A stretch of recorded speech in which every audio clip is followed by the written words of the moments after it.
Hello everyone, this is Karen from Sew and Save in Racine, Wisconsin, and I am here in my sewing studio today because we are working on our Sew What block of the month.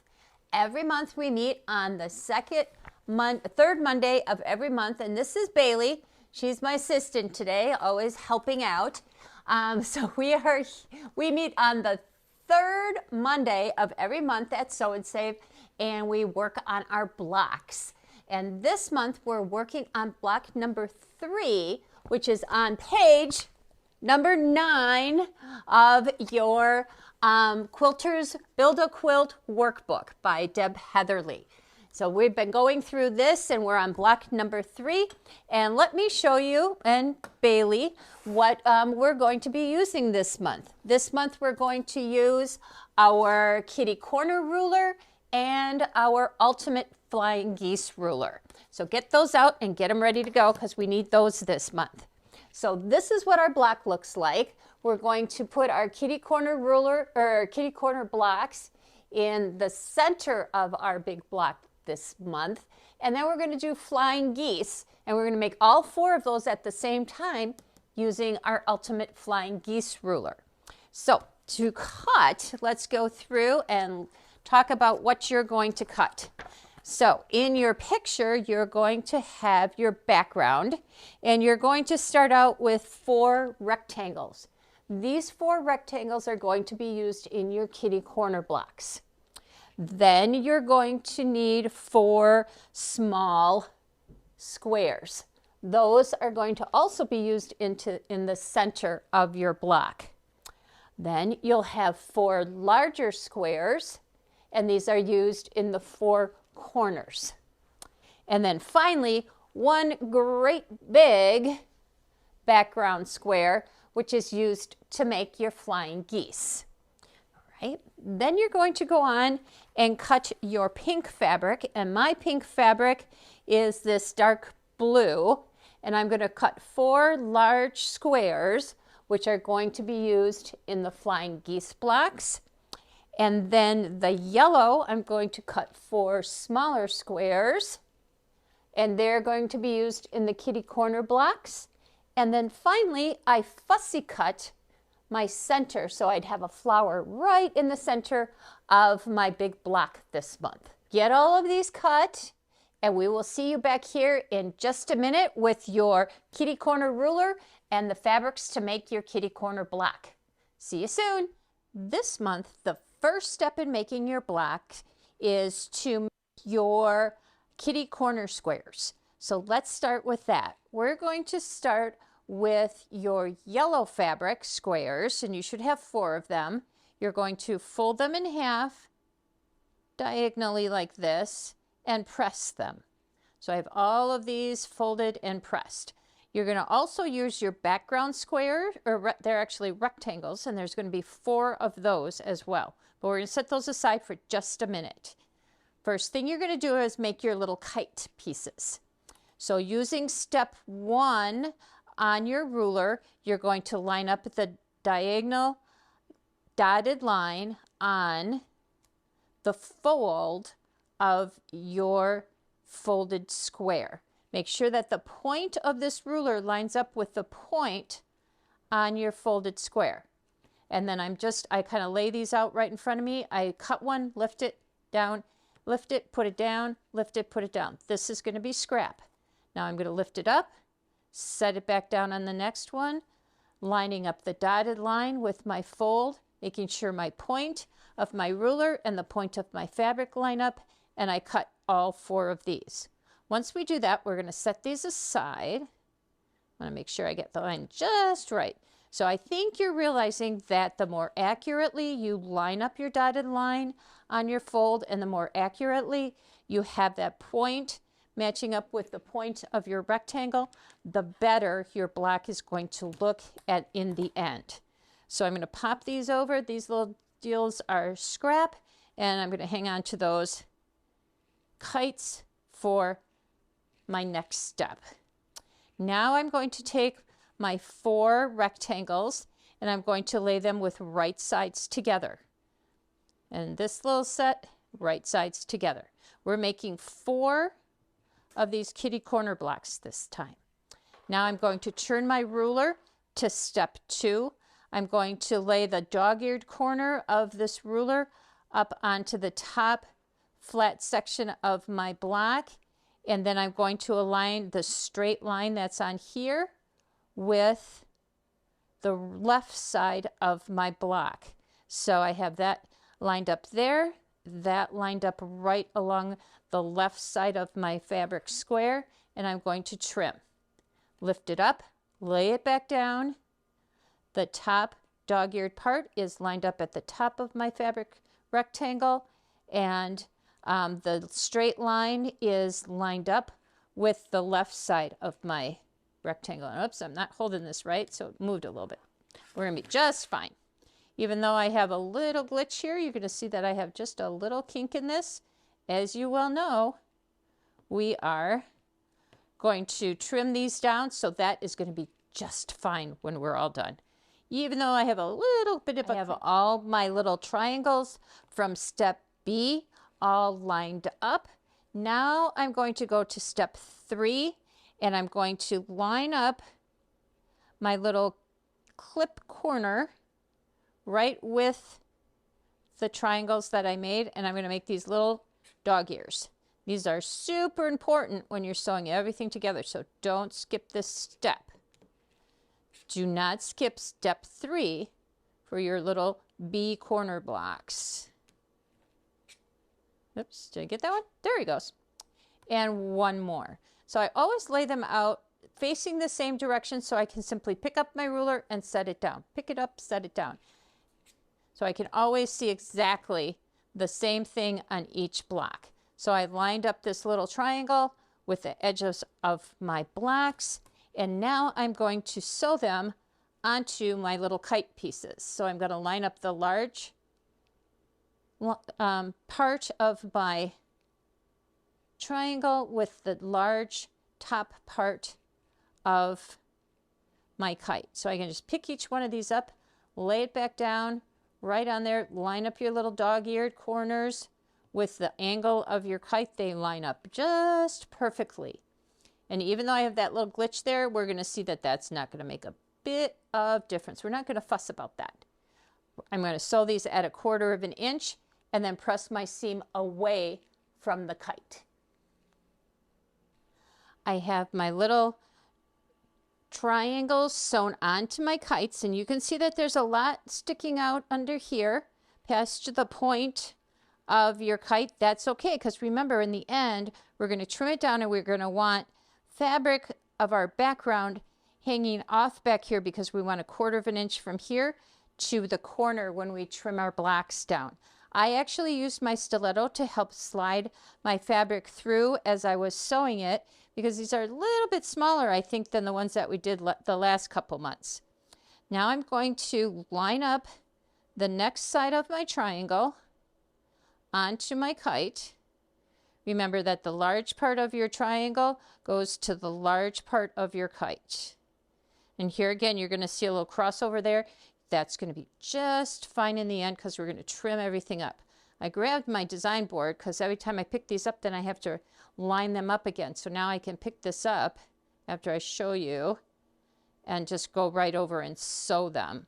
So I've got all these laid out. I'm going to stitch 1/4 of an inch right along here, and again press away from your kite. I have my little squares all sewn. You can see how they're all kitty wampus here. So now we're going to trim it so that our point is 1/4 of an inch from the edge point of our block. To do that, we're going to do trim 1 and 2, and we're going to line up this little itty bitty triangle line, that little V line, with the point of my kite. We're going to trim this off, and when we do, we're going to have 1/4 of an inch between that little point and the edge of the fabric. And I think you're learning, as you're sewing these together into your big block, the importance of having that little 1/4 of an inch between here and there. And again, I have all my blocks laying out exactly the same way, and that way all I have to do is pick up my ruler and set it down. I'm also watching that this diagonal line kind of comes through the other point of my kite as I go along. Pick it up and trim these off. And these are going to finish off at 2.5 inches. So that's 2.5 inches unfinished and 2 inches when you sew them into your block. And then I have one more right here. Line that corner up nice. Make sure my diagonal goes through the point of my kite and trim. Alrighty, now I'm going to take my blocks and turn them so that the large point of the kite is facing up. I'm going to use that same corner of my ruler and line up the 2 dotted line with the edge that I just trimmed and trim off the remainder of my block. So I'm going to lay it right there. Make sure that your diagonal line is running straight through so it runs and corresponds with the point of your kite. And we're going to trim that right down. Look at how beautiful that block is. Fast and easy and pretty. Ooh, this one was a little bit closer when I stitched, but still I'm trimming off just a smudge, and sometimes that's all you need to make it look perfect. I love these perfect blocks, don't you? Because I would never be able to do this without this ruler. Well, I could, but they wouldn't look this good. I can tell you that right now. So beautiful. And one more. Once you do this, the next thing we're going to do is our flying geese block. And we're going to use our Ultimate Flying Geese ruler to make those just like we did last month. So there's our kitty corner blocks all done and ready to go. Now, I'm going to kind of swoop those out of the way and get ready to make our flying geese blocks. So now I'm going to take that great big square that we cut of our background, and we're going to use 2 of these were your pink squares, whatever fabric you had for your pink squares, and I'm going to lay one in each corner diagonally, or on 2 corners diagonally of my large square. Take my quilter's magic wand, line it up diagonally, point to point. Use my Frixion pen. Something's not right here. Feel like something's not quite right. There we go. Wasn't quite laying right because I wasn't going through the point of my other square here. So we're going to go straight along and draw a line diagonally all the way along this block. Now I'm going to sew 1/4 inch from the line that I drew on this side and that side. I will trim on that line, and then I will press my seam toward the pink squares. So just to kind of recap, I have my stitching 1/4 inch away from the center line that I drew. I'm going to trim this in half right along the line. And now I'm going to go over to the ironing board and press these going up so that your flying geese now looks like a heart. That's why they call it the heart method. Okay, so now you have 2 hearts. You've pressed away from your big triangle toward your 2 small triangles, and we are going to lay your other 2 squares in the other corners of your squares, just like that. Take your quilter's magic wand and draw a line with your Frixion pen. And then once again, you're going to take these over to your machine and sew 1/4 inch on either side of the line that you just drew. Then you will trim on this line and again press away from your background square toward your pink square. I have all 4 of my beautiful flying geese done. All of my seams are pressed away from my background and toward what would be your pink color on here, towards your corners. Now I'm going to take my Ultimate Flying Geese ruler, and using line F, I'm going to cut these so that they become when they're finished being cut, 3.5 by 6.5. And once they're sewn into our quilt, they will be, into our quilt block, they will be 3 by 6. So I'm using the line that says 3 by 6, which is F. I know, fun. So we're going to do this. So I laid them all down in front of me so that I have like a little teepee in front of me. And I'm cutting the right side and the top. And just sliding out the rest of the extra scraps. Pick it up, lay it down, line it up with the F, and trim. Here again, we're getting rid of all that kitty wampus stuff, and they're going to be absolutely beautiful when we're done. Alrighty, now that I've got this side done, I'm going to flip them over so they look like a V in front of me. I'm going to now take my ruler and flip it over, and again, line up the V with the F, and then the bottom is also going to line up with the white line that says 3 by 6. And when you do that, you're going to kind of trim it. Sometimes I have to nudge them a little bit. This one needs a little bit of help here. Here we go. That's a little bit better. This one's a little off. I got one that's just a little bit off, but we're gonna convince it to do what we want it to do. So right here, I'm going to trim this and this. So once I trim this, this is going to be 3.5 by 6.5, unfinished. So finished, once it's in your quilt, it will be 3 by 6. So I'm just using the trim 2 side, lining up the F, the white F line, with the line that I just trimmed, and the V with the seam line in my flying goose. There we go, and one more. Now you have done all of the hard parts, and you're ready to sew all of this together. Yay! So this time we're going to start by kind of sewing the middle together, and then we're going to add the flying geese to the edge. So let's set up the center of our block. This time, this is going to be very interesting. So this time I have my little center square, and this was the 2.5 inch one, and I fussy cut my little flower in the middle. Isn't that cute? It's so cute. This time, usually we've been putting the points to the center, and the wider part of our kite is facing out. This time it faces in. It's going to face toward our little center. Here, here, and here. And then we're going to add our squares.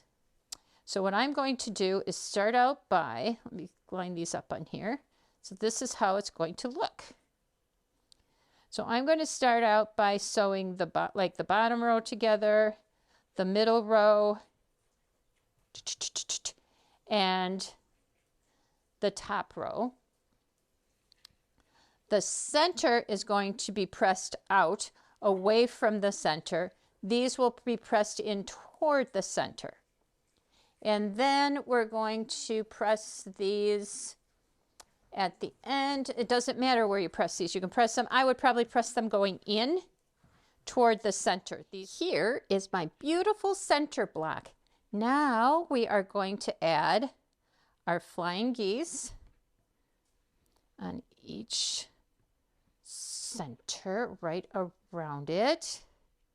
Look at how fun that is.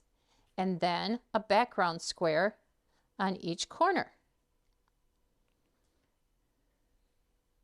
Alrighty, so I will, get it right side up. I'm going to sew this row, and this row. What I will probably do is press out, then in, then out. Alrighty? And here is your finished block for this month. So this is month 3 of our So What block of the month using our kitty corner ruler and our ultimate flying geese ruler.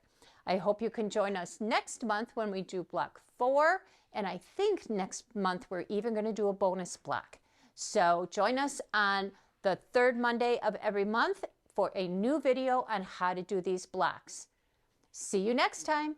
Bye.